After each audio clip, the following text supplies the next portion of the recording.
हम लोग 20 साल 25 साल का होम लोन तो ले लेते हैं, लेकिन उसे चुकाते चुकाते हमारी हालत ख़राब हो जाती है।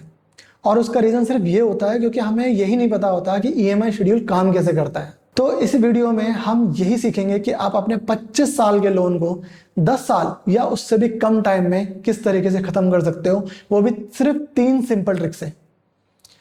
बहुत ही सिंपल ट्रिक है, आपके ऊपर कोई एक्स्ट्रा फाइनेंशियल प्रेशर नहीं आएगा, लेकिन आपका लोन 10 साल में ख़त्म हो जाएगा। चलिए देखते हैं कि एक्सेल के थ्रू कि आखिर किस तरीके से हम इसको कर सकते हैं। ये एक एक्सेल है, इसमें मैंने पूरे एक शेड्यूल बनाया हुआ है कि किस तरीके से रीपेमेंट शेड्यूल होता है। जनरली यही शेड्यूल होता है। आप ये देखिए कि सबसे पहले आप इसका कॉन्सेप्ट समझिए। जितने ज़्यादा ड्यूरेशन होगा उतने ही ज़्यादा आप इनिशियल स्टेजेस में इंटरेस्ट पे करेंगे। जैसे इसके अंदर अप्रैल 26 में, पहले मैं इस पूरी शीट्स को समझा देता हूँ। प्रिंसिपल अमाउंट हमने 40 लाख रुपए का लिया है कि 40 लाख का हमने लोन लिया है 8.5% के रेट से, 25 साल का लिया है। तो टोटल ईएमआई हमारी 32,209 रुपए की पर मंथ बनेगी। अब इस ईएमआई में पूरे इस लोन शेड्यूल के टेन्योर में 40 लाख का लोन तो लिया है, लेकिन उसके ऊपर हम 56,62,000 का इंटरेस्ट दे देंगे। टोटल हमने 96,62,000 रुपये कर दिए। तो जितना तो लोन नहीं है उससे ज़्यादा का तो इंटरेस्ट पे कर रहे हैं हम। यही प्रॉब्लम है, इसी को हमने समझना है। सबसे पहले तो ज़रूरी नहीं है कि आप 25 साल का ही लोन लो। अब ये देखिए, ईएमआई 25 साल के लोन में 32,000 की बनती है। अगर मैं इसको 20 साल का कर देता हूँ तो आपकी सिर्फ 2,000 रुपये की ईएमआई इंक्रीज हुई है, 34,000 की हो गई 32 से। लेकिन आपने इंटरेस्ट कितना सेव कर लिया? 13 लाख रुपए। कहाँ आप 56 लाख पे कर रहे थे, वहाँ आप 43 लाख रुपए पे करने हैं आपको। इसको कोशिश कीजिए और कम करते हैं 15 साल। जहां आप 56 लाख का इंटरेस्ट पे कर रहे थे, वहां आप सिर्फ 30,90,000 रुपए कर रहे हो। आपने 25,72,000 रुपए का इंटरेस्ट सेव कर लिया। तो इनिशियली जितना हो सके आपको टेन्योर कम करे तो उतना बेटर है, क्योंकि आपकी ईएमआई ज्यादा इंक्रीज नहीं हो रही, लेकिन आपका इंटरेस्ट बहुत सेव हो रहा है। चलिए बैक टू ओरिजिनल प्लान, हमने 25 साल का ही लिया है। अब इसमें 1 बाय 1 हम 3 ट्रिक यूज करेंगे। पहला ट्रिक है वो बहुत सिंपल है। सपोज आप जून में बैठे हैं, ठीक है, 30 जून को बैठे हैं, 1 जुलाई को आपको सैलरी आ जाएगी। 30 जून तक आपकी सारी किस्त जा चुकी है, बच्चों की फीस जा चुकी है, घर का सामान आ चुका है, क्रेडिट कार्ड के लोन पे हो चुके हैं, सब कुछ हो चुका है। अब आप 10,000 रुपये आपके लास्ट डे पे आपके अकाउंट में 10,000 रुपये बचे हुए हैं। आप क्योंकि नेक्स्ट डे पे तो आपकी सैलरी आ ही रही है, तो आप क्या करेंगे, 10,000 रुपये यहाँ पे कर दीजिए। जैसे ही आप 10,000 पे करेंगे, आपके देखिए 70,900 रुपये बच गए हैं सिर्फ 10,000 रुपये पे करने से। चलिए मैं मानता हूं कि आप पूरी तरह से अकाउंट खाली नहीं करेंगे, आप 8,000 रुपये कर देते हैं, तब भी 56,856 रुपये आप सेव कर रहे हो सिर्फ 8,000 रुपये पे करने से। नेक्स्ट मंथ में फिर यही सही सब करते हैं, इस बार आप सिर्फ 2,000 रुपये पे कर पाते, कर दो, 2,000 रुपये एक्स्ट्रा बच रहे हैं, कर दो। सिर्फ आपने टोटल पे किया है 10,000 रुपये, लेकिन आपका 70,000 रुपये का इंटरेस्ट सेव हो चुका है। ऐसे ही नेक्स्ट मंथ में आपने 1,000 रुपये कर दिए, फिर 6,000 कर दिए, ऐसे करते रहो, आपका इंटरेस्ट सेव होता जाएगा। देखिए आपने टोटल कितने पे करे हैं, सिर्फ 17,000 रुपये करे एक्स्ट्रा, और आपने 1,18,000 रुपये का इंटरेस्ट सेव कर लिया। इसीलिए आप ये जितना हो सके उतना इनिशियली आप एडवांस पे करें तो ज़्यादा बेटर रहेगा। ये थी सिंपल सी फर्स्ट ट्रिक। अब आते हैं हम सेकंड ट्रिक पे।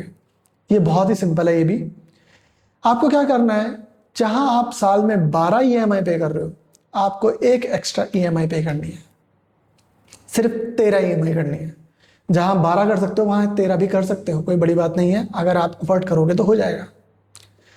लेकिन इससे इंपैक्ट क्या है, जैसे ही आपने एक एडिशनल ईएमआई पे करी, आपने पूरे टेन्योर में 16 ईएमआई पे करी है, लेकिन आपने उसके थ्रू 56 ईएमआई घटा दी। आपने 13,17,000 रुपये का इंटरेस्ट पे बचा लिया अपना, सिर्फ एक एक्स्ट्रा ईएमआई पे करने से। अब आपका जहां 25 साल में लोन खत्म होने वाला था, वहां अब 20 साल 4 महीने में लोन खत्म हो रहा है, सिर्फ एक ईएमआई से। तो ये है हमारी सेकंड ट्रिक। थर्ड ट्रिक बहुत ही यूजफुल है, और इसको तो आपको हमेशा करना ही करना है, क्योंकि ये एक ऐसी चीज है जो आपका लोन सबसे तेजी से खत्म करेगा। चलिए देखते हैं क्या है।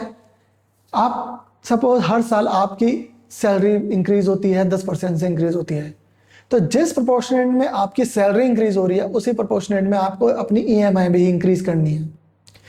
सपोज आपकी 10% इंक्रीमेंट होता है, चलिए 10% तो बहुत कम कंपनियां देती हैं, सिंगल डिजिट पे 10% देते हैं तो आपके ऊपर एहसान ही किया जाता है। लेकिन अगर सपोज मान लीजिए 8% हम इंक्रीमेंट मान लेते हैं, आपको भी 8% से अपनी ईएमआई इंक्रीज कर देनी है। जैसे ही आप ईएमआई इंक्रीज करोगे 8% से, आपके 13 साल 4 महीने बच गए और 29,73,000 रुपए से आपने अपना इंटरेस्ट सेव कर लिया सिर्फ 8% इंक्रीज करने से।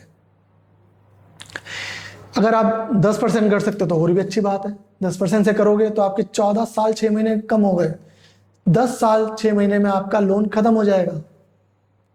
आपने 32 लाख रुपए इंटरेस्ट सेव कर दिया अगर आप हर साल 10% से इंक्रीज कर देते हैं ईएमआई। और 10% तो ज़्यादा मुश्किल नहीं है, क्योंकि अगर जितने लोन टेन्योर है 25 साल में आप एटलीस्ट 2 बार तो स्विच भी करोगे, तो 30% इंक्रीमेंट तो उसमें भी मिल ही जाता है जनरली। तो इस तरीके से आपको अपनी ईएमआई इंक्रीज करनी है। चलिए आप सेकंड और थर्ड का कॉम्बो देखते हैं। आपने एक ईएमआई एक्स्ट्रा पे करी और 10% से इंक्रीज की। जो ईएमआई पे कर रहे हो, मैं मान के चलता हूं आप वही सेम 32,209 रुपए ही ईएमआई पे कर रहे हो एक्स्ट्रा। अब एडिशनल हम ईएमआई आपने एक करी, इंक्रीज करा आपने ईएमआई 10% से, आपका टोटल लोन सिर्फ 9 साल 11 महीने यानी 10 साल में खत्म हो जाएगा और आपने 33,71,000 रुपए इंटरेस्ट भी बचा लिया। जब ये दोनों आप कर रहे हो, एक एडिशनल ईएमआई और 10% इंक्रीज, तो आई थिंक आपको वो पहला ऑप्शन करने की जरूरत नहीं है। लेकिन अगर आ जाता तो वो भी कोई बुरा नहीं है। 5,000 बचे डाल दिए, 2,000 बचे वो भी पे कर दिए, 9,000 रुपये मिले कर दिए पे। आप पे जैसे जैसे पे करते जाओगे आपका इंटरेस्ट भी सेव होता चला जाएगा।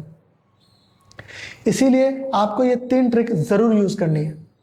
पहला, अगर आपके मंथ एंड पे कुछ भी सेविंग होती है तो वो डालना है। दूसरा, आपको हर साल एक ही ईएमआई एक्स्ट्रा पे करनी है। अगर आप ज़्यादा कर सकते हो तो और भी अच्छी बात है। और थर्ड, आपको हर साल अपनी ईएमआई को अपनी सैलरी के अकॉर्डिंग, जितनी सैलरी इंक्रीज हो रही है उसी के अकॉर्डिंग ईएमआई भी इंक्रीज कर देनी है। और अगर आपकी कैपेबिलिटी है तो आप उससे भी ज़्यादा कर सकते हो। लेकिन इसमें एक चीज़ बता देता हूँ, एक मेन चीज़ है, आप कभी भी एक्स्ट्रा पे करते हो, सपोज मैं ईएमआई छोड़ता हूँ, अभी एडिशनल पे की बात करता हूँ, इसको भी रहने देता हूँ। आप एडिशनल ईएमआई पे कर रहे हो तो होम लोन में जो भी होगा आपकी टेन्योर को कम नहीं करते, वो आपकी ईएमआई कम कर देंगे। ध्यान रखना है, आपको टेन्योर कम करना है, ईएमआई को कम नहीं करना। बैंक वाले चाहेंगे आपका टेन्योर ज़्यादा से ज़्यादा रहे और ईएमआई कम से कम रहे, ताकि आपको इंटरेस्ट ज़्यादा से ज़्यादा पे करना पड़े।